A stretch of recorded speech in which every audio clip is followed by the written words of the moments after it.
네, 국회는 잠시 후부터 경제 분야 대정부 질문에 나섭니다. 이른바 전쟁 추경으로 불리는 추경 예산안을 두고 여야의 공방이 이어질 것으로 보입니다. 에너지 가격 상승과 공급망 불안이 장기화하는 데 따른 정부의 후속 대응에 대한 질의 또한 예상이 되는데요. 정치직설 배종호 한국정치평론가협회장, 정연국 전 청와대 대변인과 함께 전국 현안 짚어보겠습니다. 안녕하십니까? 네, 안녕하세요. 자, 잠시 후 2시부터 대정부 질문이 시작이 됩니다. 지난주 금요일에 정치 분야 있었고 오늘 이제 경제 분야. 그리고 보통 이제 대정부 질문이 이렇게 사흘 연속 이렇게 진행이 되는데 이번 주에 이제 추경안 심사를 이제 밀도 있게 하기 위한 일정이 쭉 오늘부터 지난주부터죠. 이미 상임위 차원 그다음에 여러 가지 이제 예결위 전체 회의라든지 해서 일정이 쭉 잡혔고 이번 주 금요일에 이제 통과를 목표로 하고 있어서 이제 다음번 이제 대정부 질문 다음 주 월요일에 이렇게 또 이어지는 겁니다. 그런데 이제 오늘 경제 분야여서 역시 이제 추경 26조 2조 규모 추경 이 부분에 이제 아마 집중될 것 같고 여야의 어떤 견해차도 이제 많이 드러날 것 같은데 어떤 부분을 좀 주목해서 보셔야 된다고? 네, 말씀하신 대로 오늘 대정부 질문은 이 추경을 어떻게 할 것인가라는 문제하고 또 중동 사태로 에너지 공급망이 굉장히 불안정한데 여기에 대한 정부 대책은 어떻게 돼 있는지 이 두 가지를 집중적으로 따져 물을 것으로 보여지고요. 일단 이 추경과 관련해서는 국민의힘도 기본적으로는 반대하지 않는다라는 입장인데 실제 하는 태도를 보면 사실상 반대하고 있는 그런 모습을 좀 보이고 있어서 굉장히 안타깝습니다. 첫 번째 시기의 문제입니다. 하루빨리 골든타임을 놓치면 안 되는데 계속해서 국민의힘은 좀 발목 잡기를 하고 있는 듯한 그런 모습을 보여주고 있고요. 그러면 이제 추경안과 관련해서는 여야가 저는 입장차가 날 수가 있다고 봅니다.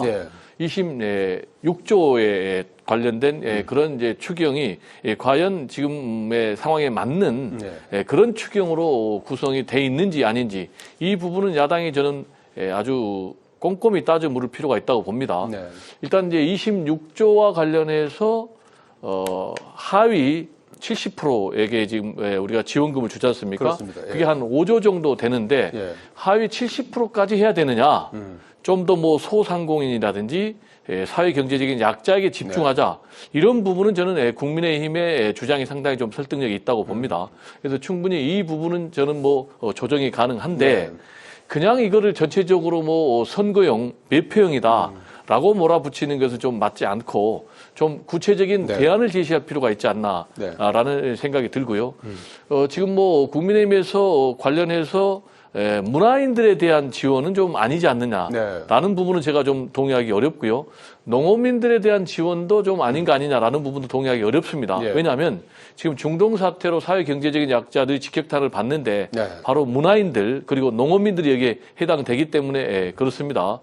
그리고 여기에 또 제가 동의하기 어려운 게 신재생 에너지, 태양광과 관련된 사업의 예산을 지원하는 것은 맞지 않다라고 얘기를 하고 있는데 지금 우리가 에너지 공급망이 굉장히 불안정하기 때문에 장기적으로 보면은 역시 신재생 에너지에 대한 지원이 좀 필요하지 않나 이런 생각이 좀 듭니다. 정 대변인은 어떤 부분을 좀 주목하고 계십니까? 네, 말씀하신 대로 국민의힘도 추경의 필요성에 대해서는 그렇게 반대하는 건 아닙니다. 일정은 이미 합의돼 있죠. 그렇죠. 합의돼 있는 것이고 내용이 문제인 것이죠. 내용이 문제인 것인데 하위 70%도 그렇습니다. 하위 70%, 저는 하위 30%, 하위 20% 이렇게는 얘기 들었습니다만 하위 70%라는 얘기를 처음 들어봤어요.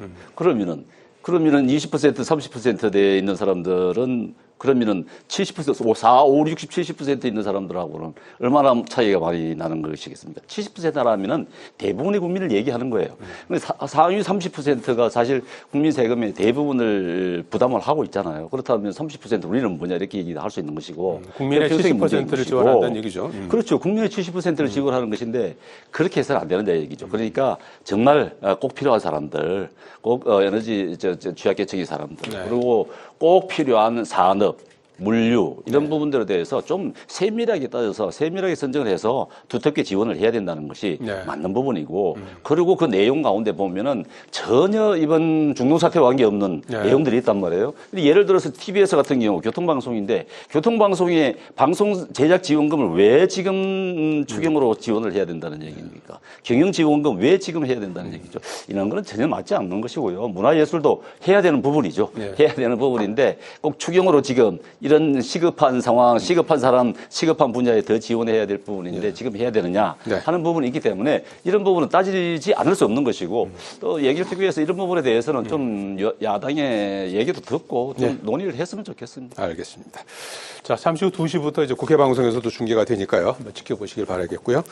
그리고 민주당에서 지방선거 출마자들에게 이재명 대통령 취임 전에 사진이라든지 영상 사용을 금지하라 이런 이제 그 공문을 보내서 한바탕 소란이 일었습니다. 취임 전에 영상이 이제 대통령의 당무 개입 뭐 의혹을 또 그 논란을 부를 수 있고 또 정치적인 중립 위반 논란을 촉발시킬 수도 있다. 이제 이런 우려 때문에 그랬다고 해요. 그래서 친명계가 여기에 이제 반발하면서 당 지도부가 이제 결국 뭐 친명계를 견제하려는 의도가 이제 이런 의구심까지 이제 부른 상황인데 이 상황 어떻게 보셨습니까? 네, 이번에 중앙당에서 지도부가 공문을 전국 시도당에 내려 보냈는데 좀 부적절한 것이 아닌가.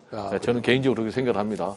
공문 내용을 보면은 이재명 대통령의 취임 전에 사진이라든지 또는 뭐 동영상 이런 거를 후보들의 홍보에 쓰지 말아라.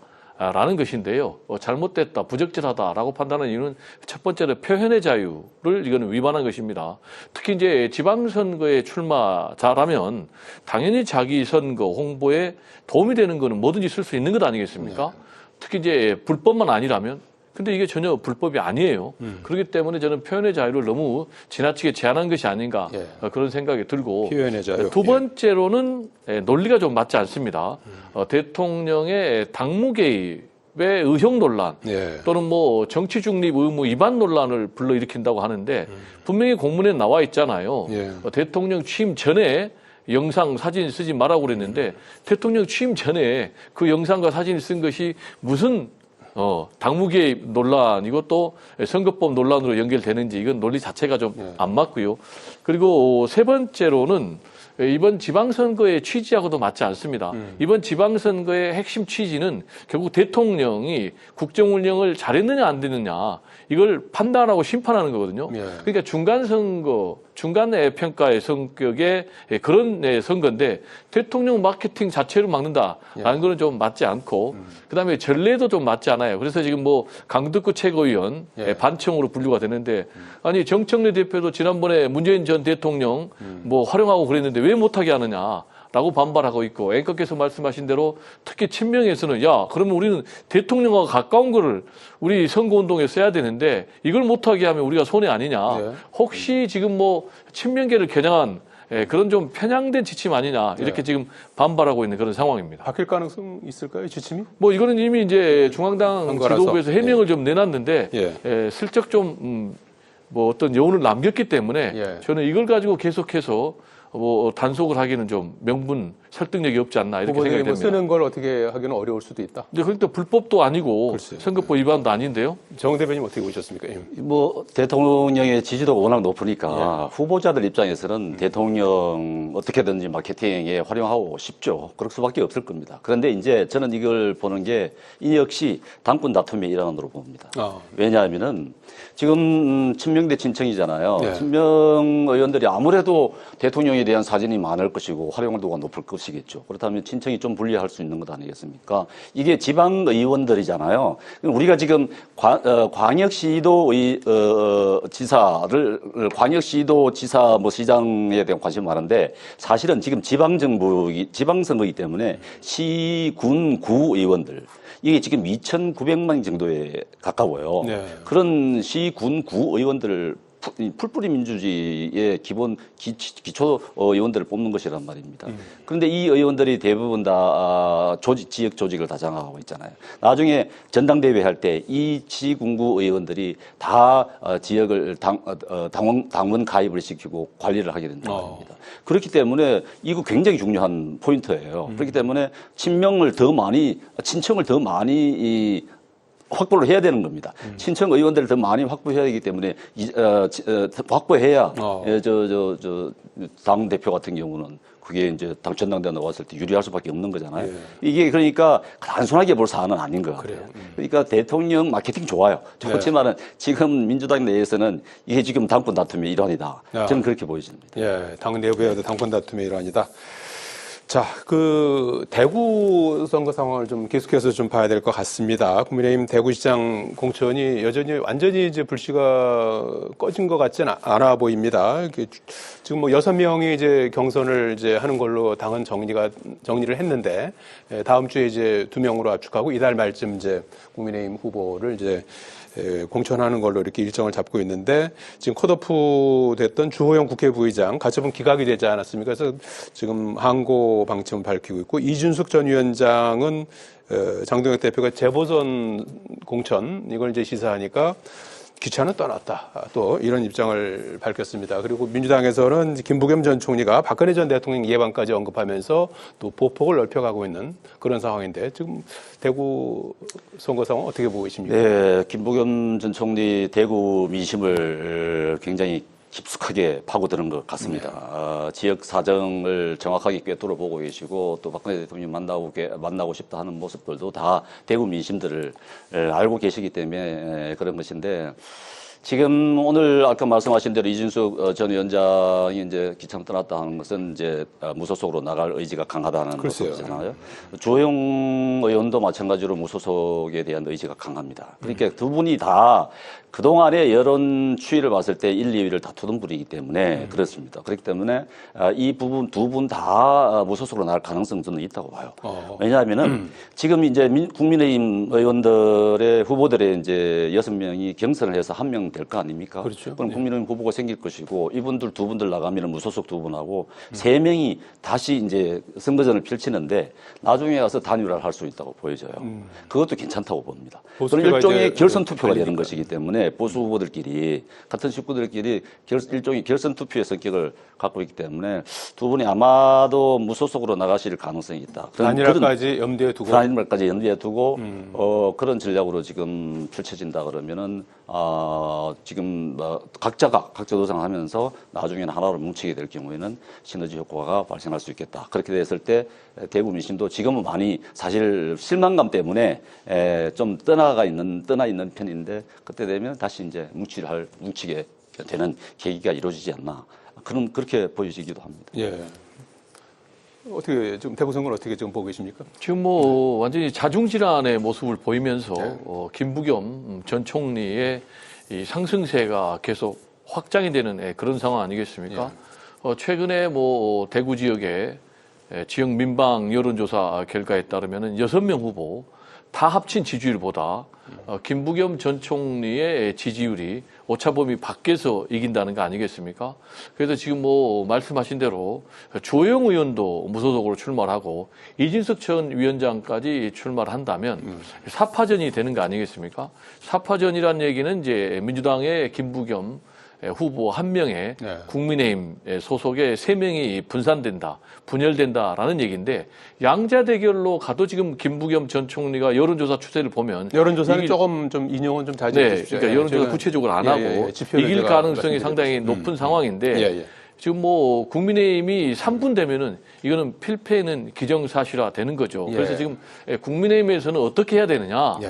뭐 이진숙 전 위원장을 향해서 재보선 선거 공천 줄게 라는 식으로 회의할 것이 아니라 지금이라도 6명 플러스 2명 해가지고 8명을 완전히 그냥 공정하게 경선하는 거예요. 그렇게 해서 후보를 만들어야지 여론조사 1, 2 나온 후보를 아무런 원칙과 기준 없이 배제하듯이 찍어 누른다면 정치의 기본에 맞지 않죠. 정치가 뭡니까? 기본이 공정한 기회를 보장하는 거잖아요. 근데 지금 뭐 내란 세력과도 지금 선긋기를 못하고 공정한 그런 경선도 못하니까 지금은 자중질환, 자멸의 길로 가는 모습이어서 굉장히 안타깝습니다. 네, 대구 선거 계속해서 좀 지켜보기로 하고요. 자, 시간이 뭐 많지가 않은데 지난주에 이제 개헌안이 공식 발의가 됐습니다. 모두 187명이 발의에 참여를 했습니다. 자, 여기에 이제 10표가 더 이제 국민의힘에 이제 뭐 이탈이 됐던 어쨌든 국민의힘의 어떤 그 도움 없이는 이제 5월 초로 예정된 이제 개헌안 의결에서 통과가 이제 쉽지 않은 상황인데 계속해서 이제 설득해 나간다는 입장인데 어떻게 될까요? 국민의힘은 지금 당론으로 반대를 하고 있는 것 아니겠습니까? 예. 그런데 이제 그 가운데서 김용태 의원 같은 경우는 찬성을 하고 있죠. 그렇기 때문에 당론이라 하더라도 당론을 이탈할 가능성도 없지 않아 있다고 보여집니다. 왜냐하면 국민의힘 지금 내부 사정이 좀 그렇지 않습니까? 그 갈등 속에서 소신 투표가 이루어질 수도 있는 부분인데 그런데 그런 부분에서 오늘 정청래 당대표 같은 경우는 이제 뭐 국민의힘에 대해서 굉장히 자극적인 얘기를 하고 있잖아요. 당 해산해야 된다든가 뭐 이번 지방선거에 후보를 내지 말아야 된다든가 이런 자극적인 말씀을 하시면서 오히려 더 지금 개헌 쪽에 마음이 있는 사람들도 떠나가게끔 만들고 있는 그런 형편이란 말이에요.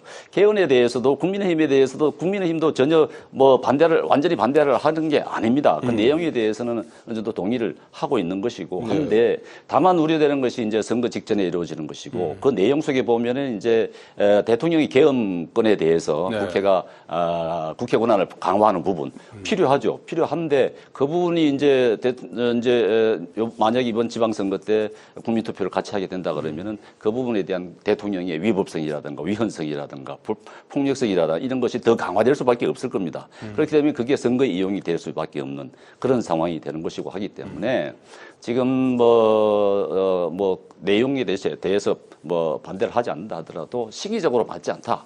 그렇기 때문에 이제 뭐 우리가 이 개헌에 대한 필요성은 뭐 충분히 다 공감을 하는 국민이 다 공감을 하는 부분이기 때문에 좀 더 깊은 논의를 통해서 좀 차분히 하는 것이 낫지 않나 이런 생각들이. 예. 지금 뭐 의결은 5월 초까지니까 아직 한 달 정도 시간이 있는데 그 사이에 좀 여야 간에 좀 협상 여지가 있을까요? 어떻게 예상하십니까? 지금 뭐 국민의힘의 태도를 보면 협상 여지가 전혀 없다. 왜냐하면은 개헌 지방선거와 동시 투표하는 것을 반대한다고 당론으로 지금 얘기를 해놨잖아요. 예. 그리고 이제 우리 대변인께서는 시기적으로 맞지 않다라고 했거든요. 근데 지금 국민의힘의 논리는 시기를 내세워가지고 사실상 반대하고 있는 거예요. 집권 초기에 개헌을 안 하면요. 집권 후반기에는 더 못해요. 그러니까 한마디로 얘기하면 국민의힘은 지금 개헌을 반대하는 건데 개헌을 반대하는 정당은 완전히 청개구리 정당입니다. 왜냐? 국민의 70%가 찬성하고 있고 지금 개헌을 해야 될 그 상황이 지금 39년이나 지났는데도 개헌을 시기를 내세워가지고 반대한다. 그러면 개헌 안 하겠다는 청개구리 정당입니다. 이번에 개헌의 물꼬가 트일 수 있을지 한번 또 지켜보기로 하겠습니다. 오늘 말씀 여기까지 듣겠습니다. 고맙습니다.